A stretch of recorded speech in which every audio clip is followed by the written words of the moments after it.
Welcome to the Startup Competitors Podcast, where we talk with early-stage entrepreneurs to understand what information they use to inform product roadmap, strategy, and market differentiation. Welcome to the Startup Competitors Podcast. Today, we're sitting down with two of the co-founders from CashSwap, Ben Diallo and Nigel Riggins. Welcome to the show, gentlemen. Thank you. Well, thank you for having us. And who's the co-founder we're missing? Missing Kameelah Shaheed-Diallo. She's not here today, but she's the third co-founder. Awesome. And then Ben, you're CEO, Nigel, you're COO, correct? That's correct. And then what's Kameelah's role?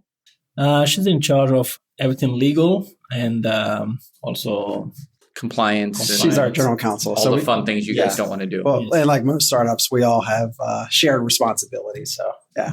Right on. Let's maybe start with an overview of CashSwap. What do you guys do? Well, anytime you go overseas, you have to exchange your currency and you go to the airport, they rip you off with all the fees. So I travel a lot. And then during all my travel, it's always a frustration for me to get currency.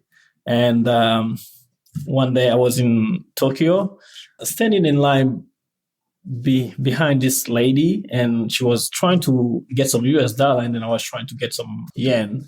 So she went to the counter. She gave her yen to the agent, and then when I came in, the agent literally gave me the same currency he just received from her.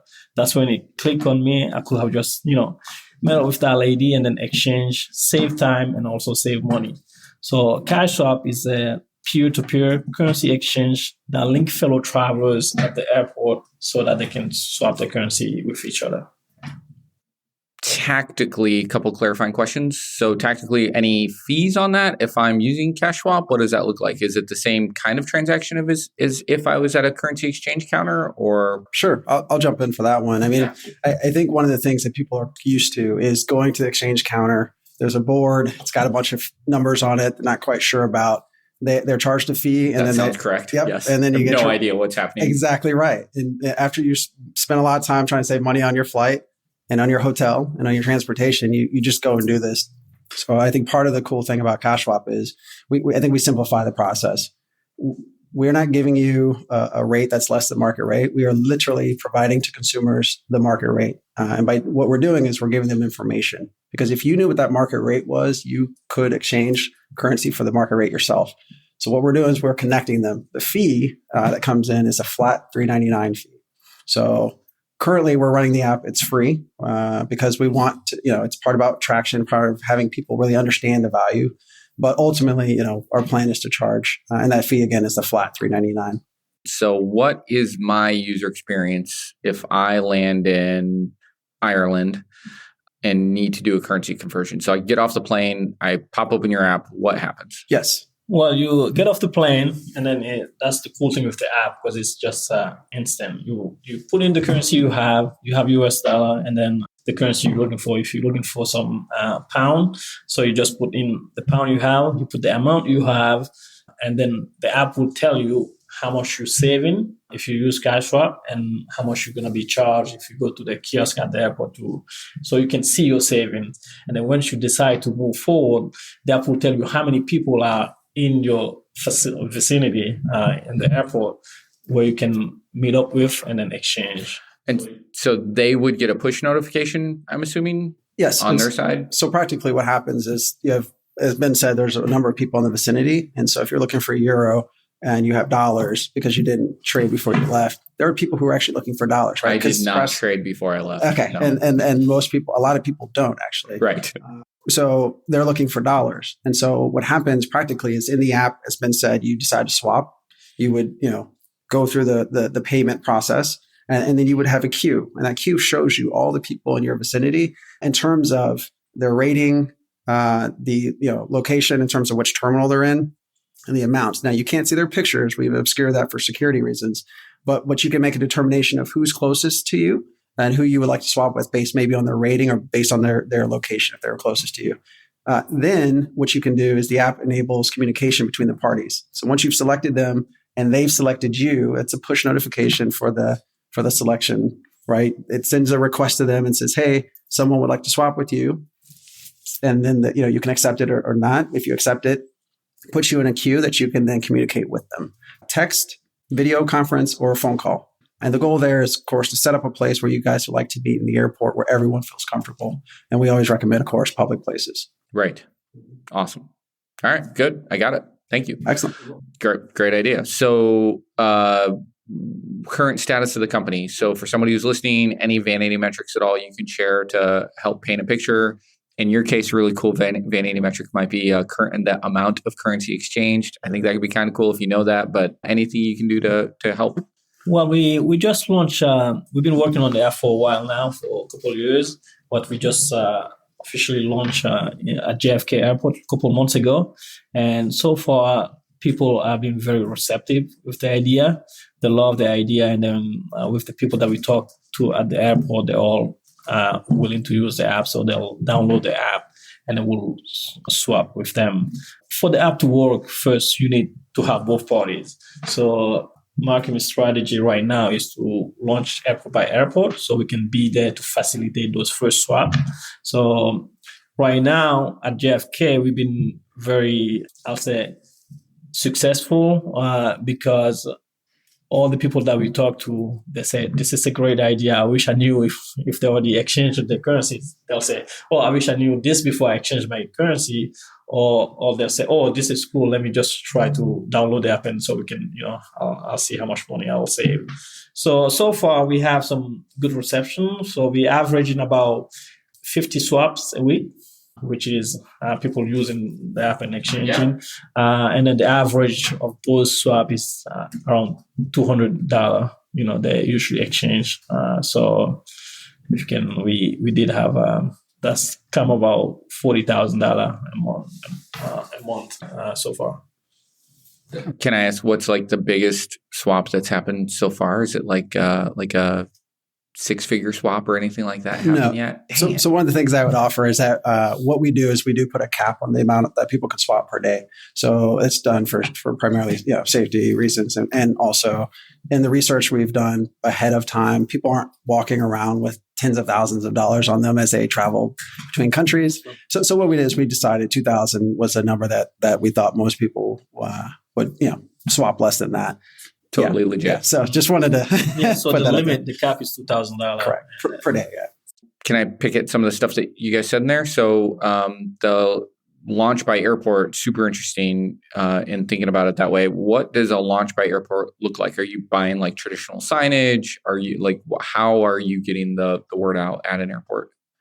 So we're doing different approaches to marketing. We do a lot of social media marketing, targeting, geo-targeting the airport, and Facebook ads, Instagram ads, and stuff like that. But we also have a team of sales associates at the airport that will go and talk to fellow travelers and then, pass out, business cards and tell them about the app.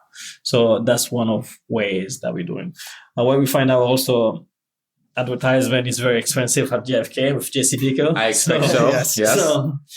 Yes. So that's something we wanted to do, but we don't have any physical ads yet at the airport. But, one of the things I think that we're learning, JFK has very much been a pilot for us, right? So testing our idea and people's receptivity to it, and that is this something that people want? Is it in proper context? Is it something that they will use going forward? And that's why I've been saying this has been really warmly received, because those things have happened. How to get a broader audience, how to get that concentration of people in a location. I think that's part of the mix that startups are trying to figure out to become successful for whatever area they're in.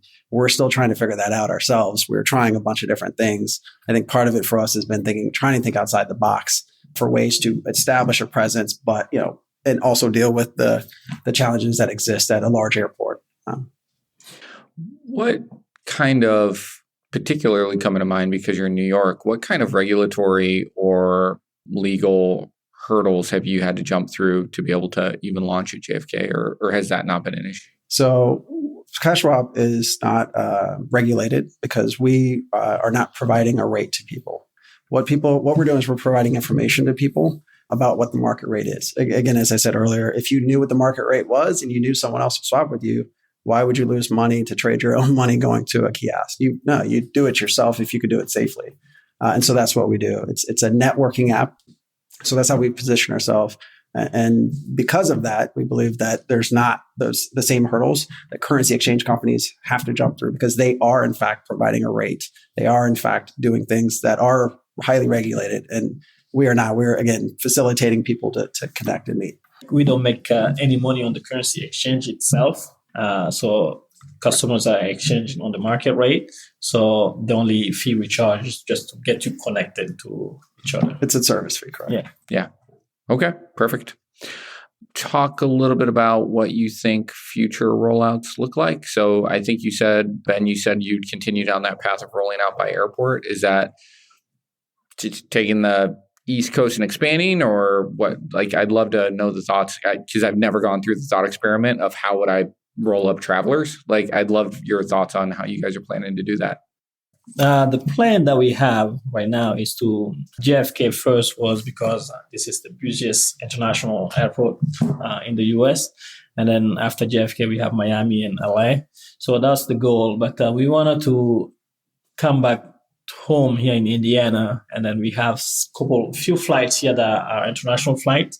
And then we want to do another launch here in Indy, just make sure that anybody live in Indianapolis, because this is our hometown, and then anybody live in Indy that need currency exchange will have our services here. So in the next couple of months, we'll be rolling out here in Indianapolis, and then after here, we'll go to more international airports. Yeah, and I think it's a multiple pronged sort of approach to this, right? While we are advertising and seeking people and letting them know that we exist elsewhere, as Ben said, the focus is, airport by airport to try to help facilitate. So like, think about Uber when Uber first started, right? There weren't tons of drivers. There were times when and people remember, and a guy in our shop talks about this a lot, but they were new to a city and there weren't that many drivers. And so you could be a member of the app, but you couldn't really get a ride. Well, we're in that beginning phase where we're literally, as Ben said, just launched, we're just growing. And so this goal of facilitating goes hand in hand with another, which is, trying to reach out and let people know that we exist through the social media channels that he mentioned. So if I'm hit too close to anything again, you're allowed to wave me off, right? You don't have to answer anything. One of the things that occurs to me, particularly thinking about Indianapolis relative to JFK, right? Because, we have a couple of international flights, but it's nothing like JFK. What's particularly interesting about thinking through that for me is there's almost, like, in my mind, if I was thinking about launching this, there would almost be this perverse incentive to have somebody on the team in the terminal with $2,000 worth of 5 different currencies, right? So you think of where we fly into, right? It's going to be euros, probably primarily pounds, maybe, right? Like, think of the places we're flying into, and then you just literally have a plant there who's the person you can connect with, right? And it's their job to sit there all day. Is that part of what you're doing? That is the street team, right? Sweet. That is the team that, yes, go for it. That's the strict team. That's how we say at the beginning, we want to be there to facilitate those swap. Right. By facilitating, we mean we're there as I love it. Yes. Yeah, we have different currencies. Yes, we literally have all the currencies. All of the currencies. We have a lot of currencies. Yes, we do. That's and at JFK you had to, right? amazing. JFK you totally have to. Yeah. So I might need a bodyguard. Right. Yeah, Ben's pretty strong. I expect you guys to be bigger. Well, that's why we wear the jackets. Nice. All right, so let's switch gears. Competition. When you think of competitors for cash swap, obviously there's the traditional brick and mortar cash competitor. Is there anybody else digitally trying to do what you're doing?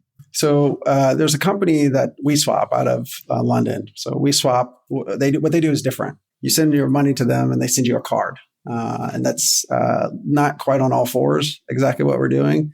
But, WeSwap's been around for a while and they've got some traction. So they're giving you like a prepaid Visa card type of thing? Yes. Okay. You get yes. And so the thing is, though, so what we did is we looked at the transaction. Okay. And what happens? Why are the traditional ones that are at the airports exclusive and so successful? Why do they make, I think one of them, as far as we could tell, like $800 million in profit, right? Well, it's because people go to the airport and they say, I did not exchange my cash.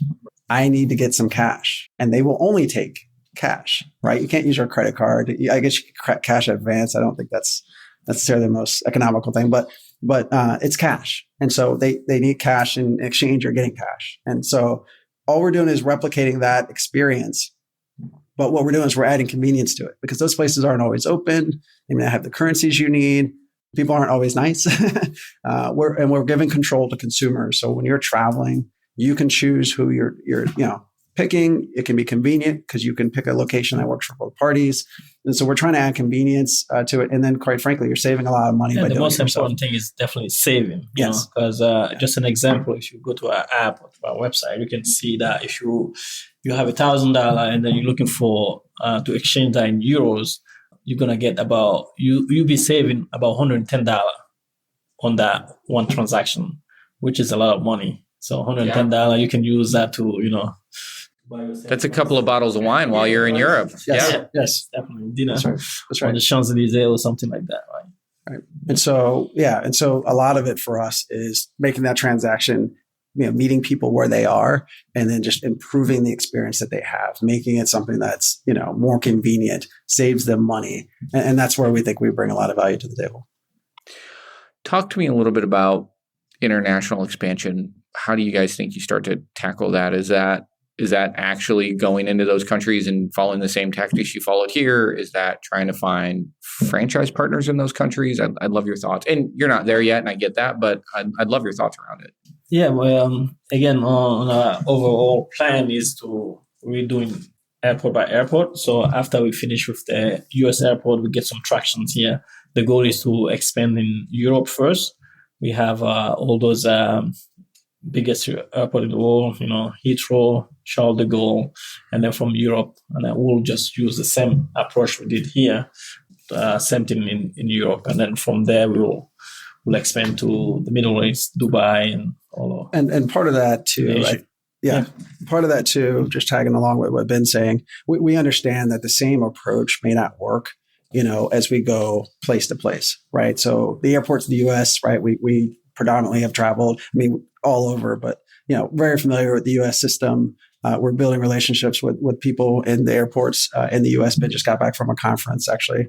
And so with people who run airports in the US. And so we're building those relationships. We know that internationally it may be different. And so part of our approach too is being nimble and being open to adjustment. And it may be adjustments in the way that we market. It may be adjustments in the way the street team, if you will, works at the airport. What we do know psychologically is that people in Europe, right, are dealing with currency on a more regular basis.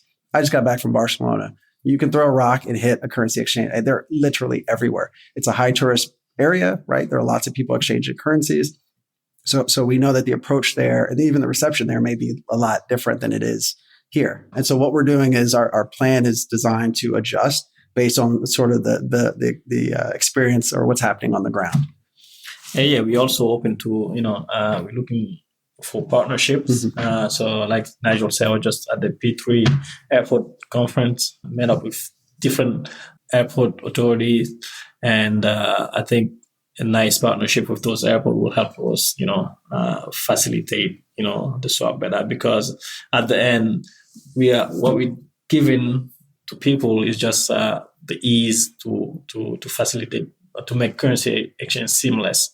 Right now, it's a hassle. So I think if the airport see that benefit that we're providing to the customers, will be a good partnership where will make a lot of people happy. Why do you think the time is now for an app like this? I'll go first, but look around. I think all on your phone, look at the number of apps you have, the number of things that people are finding. Uber, we go to that. Airbnb is another great example, but the people are figuring out how to do things themselves, save money. For some, they're making money, while doing it. But I think there's this idea that, this traditional system that has existed for a long time, there are ways that it can be done better. There are ways that it can be improved upon. There are ways that people can save money doing it. There are ways that it can be more convenient. And I think, we've literally hit square on, and Ben has done, created businesses and has experience in this area. But I think that entrepreneurial spirit has helped, because as he traveled, he found a problem. And then he thought, like you said, oh, I could have done that myself. And then it was like, okay, how do I do it myself? And what's the best means to do it myself? And how do I get other people engaged? And I think this just everything that's happening around us. And I think, just the idea itself, the timing is perfect. And, disruption wise, that everyone's talking disruption. There's not a lot of disruption in currency exchange. I mean, it's kind of the forgotten thing. And when you look at a travel plan, you have people, like, as I said earlier, I'm saving on my flights, right? There's a billion sites I can go to save money on getting an airline ticket or a hotel or a car rental, but there's not a thought given the same way to exchanging currency. But the irony of it is you're literally losing money. You're just trying to get a different currency, but you're losing money, and not just a little bit. You're losing a lot of money to exchange your own money. So definitely, the monopoly is there, and then the banking industry has that monopoly, and then with a company like Travelex. So I think with CashSwap, this will definitely bring back the will just help people just save more money on when they handle it themselves as peer-to-peer exchange. And the last thing I'd say is that travel for people is different now. You talk to people all the time; they're traveling internationally more than ever. In fact, the numbers indicate that the travel market is growing. The U.S. travel market's we're about, I think, we're about 5% of the global travel market. So our idea certainly has applications here, but really the applications are out there. I mean, that's really where the money is. That's where the opportunity is. But we think there's a solid foundation we can establish here in this country and then go from there. Talk to me a little bit about security. So you had mentioned before, you're facilitating a connection. We can do video, chat, text, whatever is appropriate for me to get comfortable, and you recommend a public place. But I'm specifically thinking about, like, if I flew to Africa for the first time, I'm positive I would have no clue what legit African currency is supposed to look like. So I could meet somebody in the airport. They would be like, yep, here's your cash. And I would have no clue if I got real cash, if I got fake cash. How do you handle that? Right now, what we do, we have a library of all the most traded currency on our app, where you can go ahead and see the security features and then what we have. And so you can be familiar with the currency that you're getting. But we're also working in the future to maybe have a scanner within the app that will scan the currency and let you know if it's authentic or not. So, but you can. Ben's right. The camera's eye, if you will, can see much better than ours can and knows what to look for. And if you actually it's funny, we started doing the research and learning a lot about currencies, and certain currencies, there's multiple places authorized to issue those currencies. And so loading those currencies in, and it's really fascinating. I get excited talking about it, but Ben's right. I think the future is looking at, the ability for our technology that we carry around in our pocket to be able to help us authenticate, with a certain degree of certainty, of course, that currency, is real. And then the other thing too is education for people. I mean, it's a different approach, but it's encouraging. I think it goes beyond just an app. I think it's about education when you travel and being safe when you travel and smart things to do when you travel. It's not just hey, let me just narrowly focus on the money. There's so many opportunities out there for travel for people. We want to be part of that story for educating them. Excellent. This episode is brought to you by Full Stack PEO. Most founders start companies because they figured out a better way to solve a problem or serve a need, not because they love tracking payroll, filling out compliance forms, and explaining employee benefits packages. And yet, all that stuff still has to be done. That's why there's Full Stack PEO. Full Stack PEO specializes in turnkey HR for emerging companies, not just those core services, but advice and expertise that help founders maximize employee potential. Curious? Find out more at fullstackpeo.com. Ben, you hit briefly on a feature in the roadmap, potentially adding, scanning for currency to check authenticity. What are some of the other things when you think of this business, this product, maybe 3 years from now, as you think of the roadmap? What are some of the things you guys are excited about? 3 years from now, hopefully the app will be very well known, and then we'll make world domination by that point.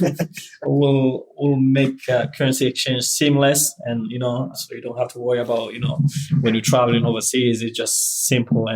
But like I said, we're working on the currency scanner. That will be huge to add, because not only you have a lot of currencies, but just to be able to scan different currency at the with your phone, and then make sure that you're authenticating all those currency will be huge. But we just we're improving the design on the app. The app is great; it's very user friendly. But we're thinking about adding more options, more features. Then when you come into the app, we'll give you tips on when you're going to Paris. We'll tell you top 5 restaurant or top 5 things to do when you're in Paris, and just making sure that the app is we can just a way to get back user to the app, and then you have another reason to come back. More information, just social sharing and stuff like that. Yeah, and for me, I got a couple of things. We have an airport configurator that I'm excited to. We've been working on. So when you open the app now, right, it tells you what airport you're at. What I would like it to do, right, in the future iterations, it's going to also be able to pull up the information for that airport. So in terms of choosing where you are in the airport and identifying, just it's like going you to have make pickup points in Uber, you have an exchange point. But mapping airports is not a thing that we've been able to at least find a company that's got them mapped, in the same way that you can map your street outside, right? Because you're mapping internally in a building. That's a completely different animal. Yeah. So that's something that I think that's really cool. I think it's on the horizon. I think there are baby steps and rollouts that we can do till we get there, but I think that would be awesome. In 3 years, maybe. I mean, that's there are things that you can do to get a lot closer to that. I think another thing too is just, on the verification process on the front end, that, enhancing, there's a lot of programs out there. So emulating programs that are really robust and make users continue to feel safe within the app. As you guys think about the next 6 months, what's the thing that has you the most stressed? What are you doing now or will be doing very shortly that is the all-consuming thing? Is it lighting up new airports? Is that what it is? I think what's most stressful to me right now is just getting those partnerships with airport. We've been talking to JFK for almost over a year now, just to get kiosk, to be able to get the kiosk at the airport. Just the politics of getting in is so difficult. So hopefully we'll find a best way to approach airport, and then to be able to have a kiosk there in short term, so we can be in and then help facilitate those swap. That's one of my stress, I think, right now. Yeah.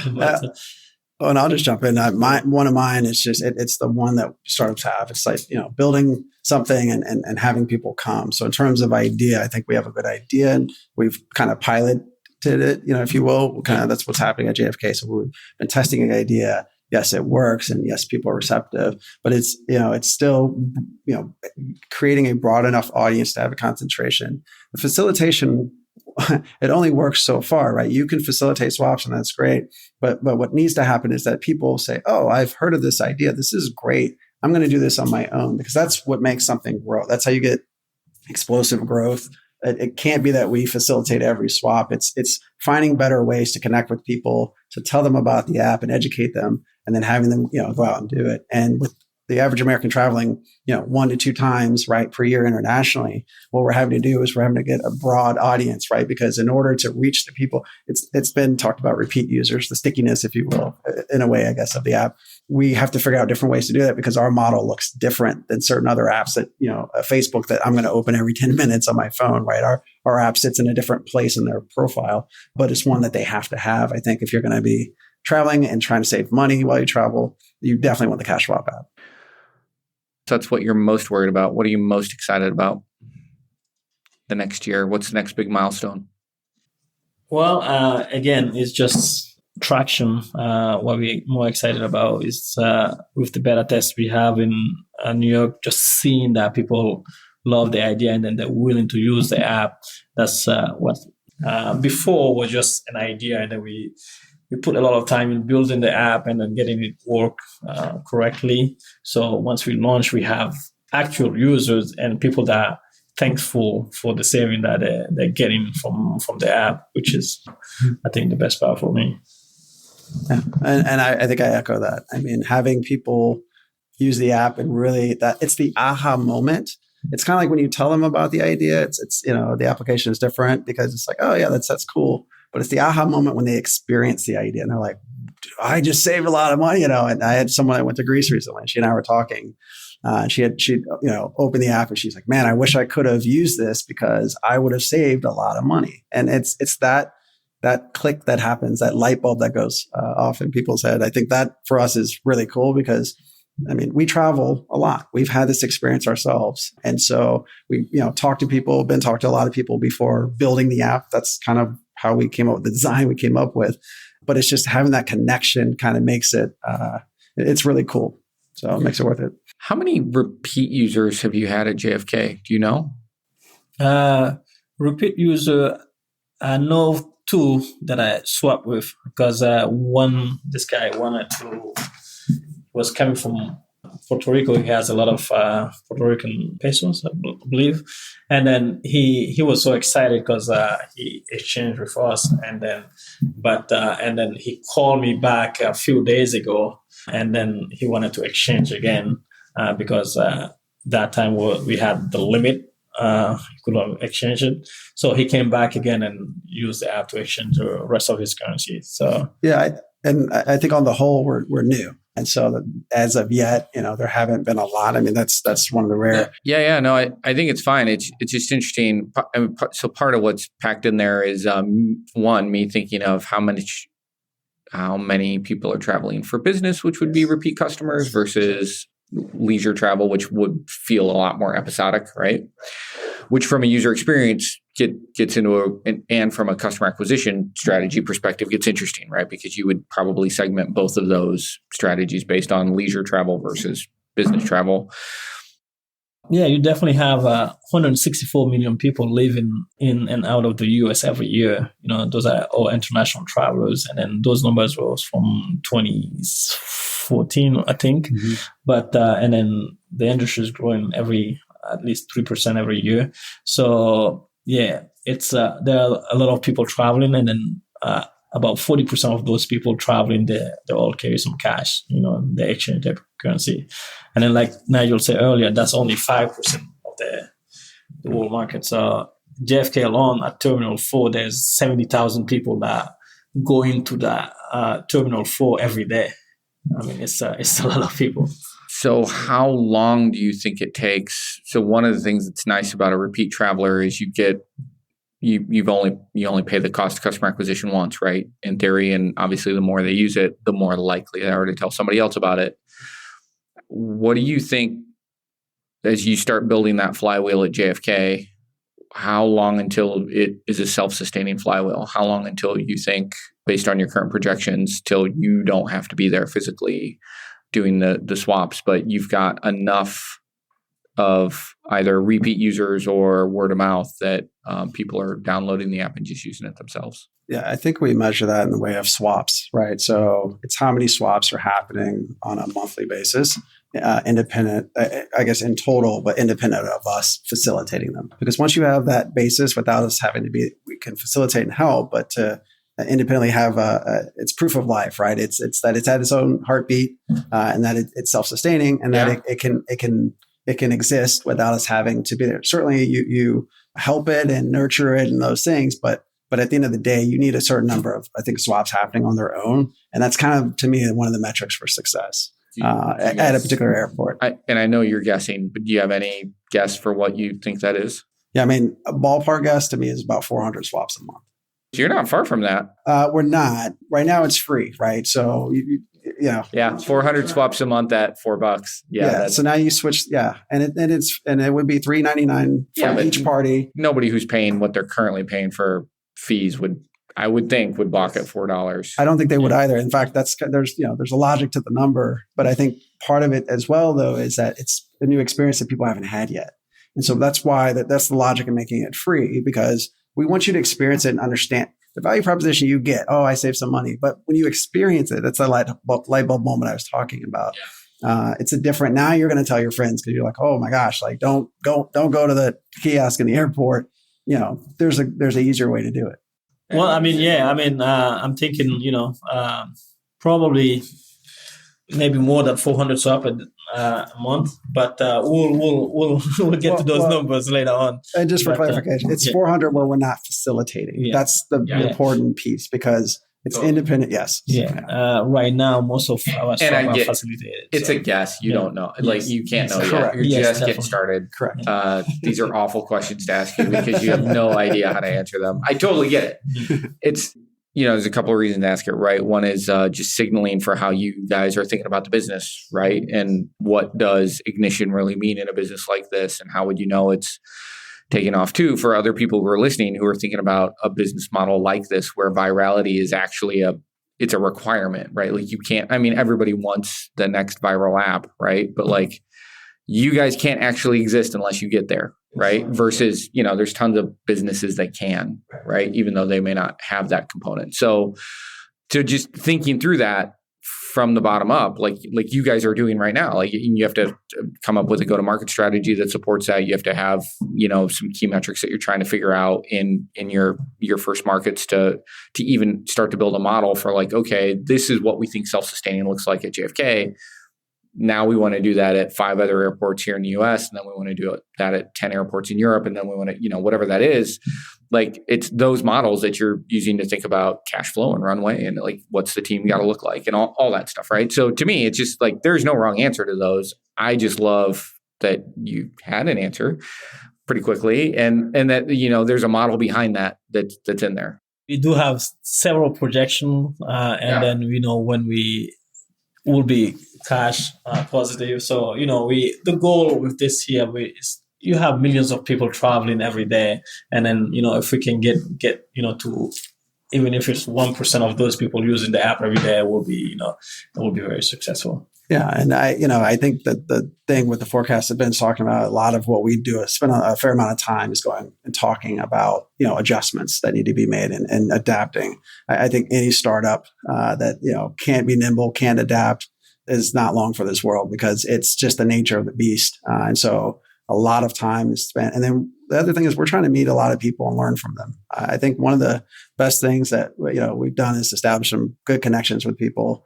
And we've learned a lot of information. It actually helped on our app, quite frankly. We were in a competition recently and one of the people in competition made a suggestion and it helped us out. And so I think learning from other people is another metric for success for us in terms of, because it's helping us leverage what we have and extend it further than we could if we were just doing it by ourselves. Yeah. Awesome. Gentlemen, I don't want to take up more of your time. Thank you so much for being on the podcast. If somebody wanted to get in touch with you, how would they do that? Yes. So you can contact me. This is Nigel at cashswapapp.com. And same email for me, ben@cashswapapp.com. And we are available and ready to chat with anybody that have anything helpful. And if you're flying out of Indy next week internationally, they'll be able to find you at the airport. They likely will be able to find one of us at the airport. Right. That's correct. That's awesome. We are always there, always traveling. So it's a high likelihood that we'll see us. Awesome. All right. Thanks, guys. Thank you. Thank you for having us. Thanks.